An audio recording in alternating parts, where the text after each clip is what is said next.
Hello, dear viewers. I Sushant. Welcome you all to Class 10 History, Chapter 3. We are continuing Nationalism in India. This is Part 2.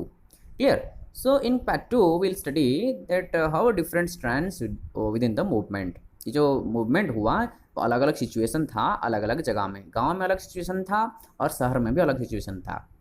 तो हम देखेंगे कि जो non cooperation movement और खिलाफत movement दोनों मिलके और एक बार रिवाइज करके थोड़ा मॉडिफाई करके जनवरी 1921 में और एक बार शुरुआत हुआ। बहुत सारे ग्रुप्स, बहुत सारे मेंबर, सोशल ग्रुप्स वो पार्टिसिपेट किए इस मूवमेंट में और हमको देखने के लिए मिला वो जो स्वराज था, जो सेल्फ रूल था, ये कॉन्सेप्ट को लेके बहुत सारे लोगों का एक्टिव पार्टिसिपेशन मिला, एक्टिव रिस्पॉन्स मिला। और ये जो स्वराज था इसका जो मीनिंग है अलग अलग ग्रुप्स के लिए अलग अलग मीनिंग था। तो हम देखेंगे ये जो मूवमेंट्स हुआ ये टाउन में कैसे हुआ और टाउन में जो मूवमेंट हुआ उसमें पार्टिसिपेंट्स कौन कौन थे। हम देखें कि सबसे पहले ये जो मिडिल क्लास लोग थे सबसे ज़्यादा पार्टिसिपेशन किए थे सिटीज़ में। जो स्टूडेंट्स थे जो स्कूल्स में और कॉलेजेस में पढ़ रहे थे वो क्या किए, वो स्कूल कॉलेज को लेफ्ट कर दिए, they left the schools and colleges. जो हेडमास्टर और टीचर्स लोग थे वो रिजाइन दे दिए और जो लॉयर्स थे वो क्या किए ना, जो लीगल प्रैक्टिसेस, उनका जो कोर्ट में जो लीगल प्रैक्टिसेस है वो भी वर्जन किए। फिर हम देखेंगे ये जो मूवमेंट चल रहा था वो इकोनॉमी के ऊपर कैसे इफेक्ट हो रहा था। हम देखेंगे जो इकोनॉमिक था ये बहुत एक ड्रामेटिक सिचुएशन हुआ जो भारत लोगों के द्वारा क्या सब स्टेप्स लिया गया, हम थोड़ा देखेंगे। सबसे पहले फर्स्ट पॉइंट में जो फॉरेन गुड्स था वो बाइकआउट कर दिया गया, मतलब वो बैन कर दिया गया। जो लिकर मतलब जो शराब, ये जो दुकान था उसके सामने पिकेटिंग किया गया, मतलब वो जो धरना स्ट्राइक किया गया। और जो फॉरेन गुड्स था, फॉरेन क्लॉथ था, जो कपड़ा था वो आग लगा दिया गया। फिर हम देखें कि 1921 से 1922 के अंदर जो फॉरेन गुड्स हमारे देश के अंदर आता था वो पूरा 50% घट गया। और जो इम्पोर्टिंग वैल्यू था, जो ड्रॉपिंग वैल्यू था 102 करोड़ से घट के 57 करोड़ हो गया, पूरा हाफ, लगभग हाफ हो गया। तो ये बहुत सारी जगह में देखा गया कि मर्चेंट्स और ट्रेडर्स जो थे वो रिफ्यूज़ किए फॉरेन गुड्स को यूज करने के लिए, क्योंकि वो जो मूवमेंट था, जो आंदोलन चल रहा था वो सपोर्ट कर रहे थे। फिर हम बाद में देखें कि जो मूवमेंट चल रहा था वो धीरे धीरे वो सिटी में स्लो हो गया, डाउन हो गया। कैसे देखेंगे? फर्स्ट पॉइंट में हम देखेंगे कि जो खदी था, फॉरेन गुड्स तो बैन हो गया, लोगों को होममेड यूज करना पड़ेगा। जो खदी था बहुत एक्सपेंसिव था, जो बहुत सारा पैसा लगता था वो खरीदने के लिए। जो गरीब लोग थे वो मतलब खरीद नहीं पाते थे, उनके पास उतना पैसा नहीं था। थर्ड पॉइंट में हम देखेंगे जो स्कूल्स कॉलेजेस बंद हो गया ब्रिटिश लोगों के द्वारा, जो इंस्टीट्यूशन बनाया हुआ था, और हमारे own institution, own schools, own colleges Bharat का बनाने के लिए बहुत स्लो टाइम हुआ।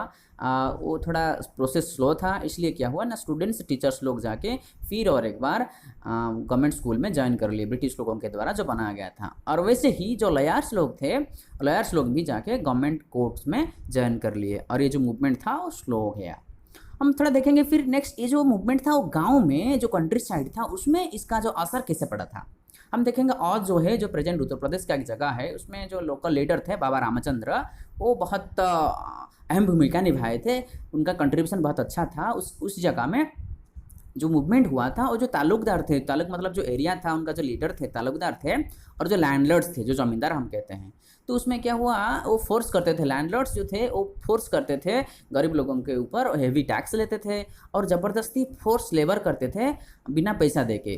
दे were forcing the labourers to work hard without any payment. उसको हम कहते हैं बेगार, इसका मीनिंग है बेगार। फिर क्या हुआ, जो मूवमेंट चला जो औध में, वो जो मेंबर्स का, जो पार्टिसिपेंट्स का, उनका डिमांड्स बहुत सारा था। उनका बेसिक 3 डिमांड्स था। पहला डिमांड है जो रेवेन्यू है, जो टैक्सेस है उसको कम किया जाए, रिड्यूस किया जाए। दूसरा था जो बेगार सिस्टम है, जो without any payment force labour किया जा रहा है, उसको अबॉलिश करना, उसको बंद करना। और तीसरा का रहा जो लैंडलॉर्ड्स थे उनको सोसाइटी से बॉयकॉट करना, उसको, उन लोगों को सब सोसाइटी से कुछ भी मदद नहीं करना है, ये ऐसा डिमांड था।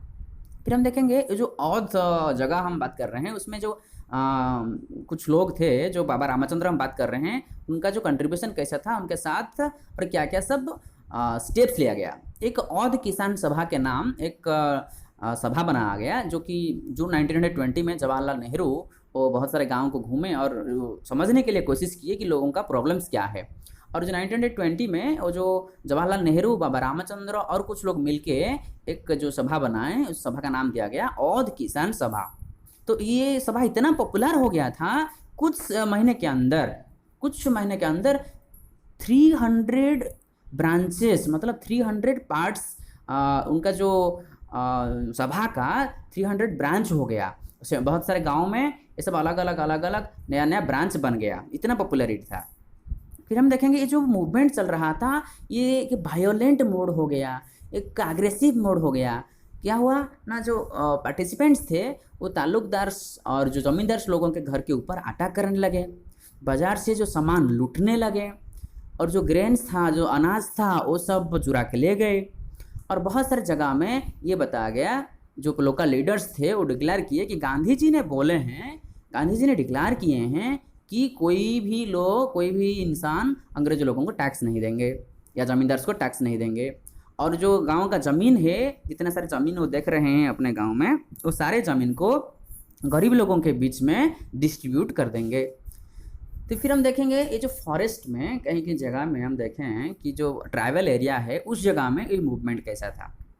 जो फॉरेस्ट में कॉलोनियल जो रूल कर रहे थे, ये जानबूझ के जो फॉरेस्ट के अंदर घुसने के लिए, फॉरेस्ट के अंदर जाने के लिए मना किए थे और रिस्ट्रिक्शन किए थे ब्रिटिश गवर्नमेंट।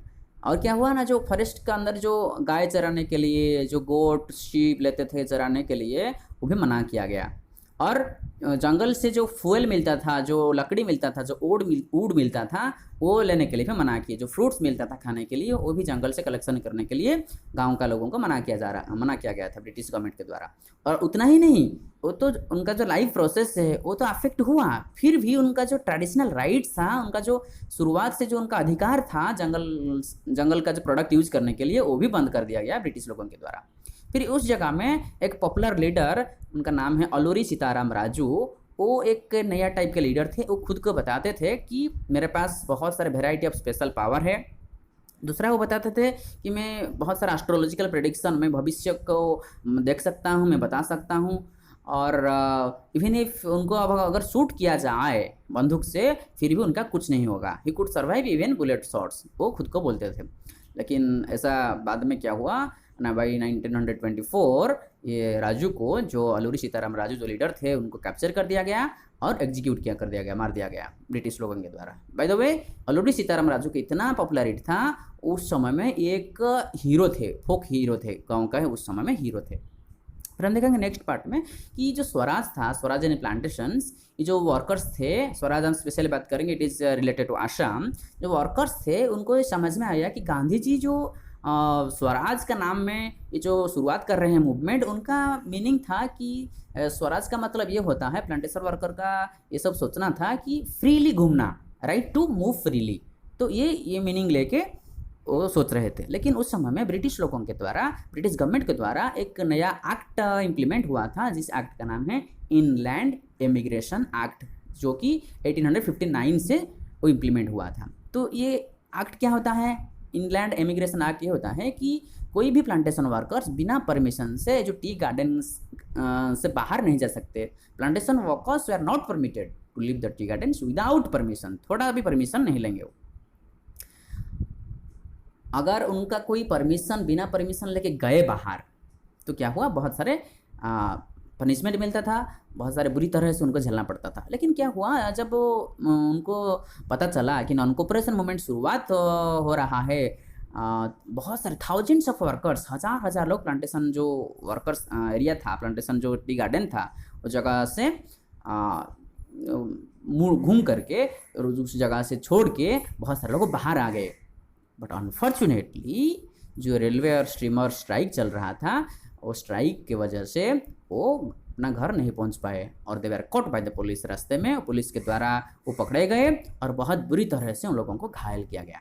तो ये तरह रहा आज के लिए discussion. For more information, more notes, more understanding, you may go through the description, you may receive the multiple choice question, extra notes, extra question bank, timeline, map work, all the things you will get in that. All of you take care of your studies. Thank you all.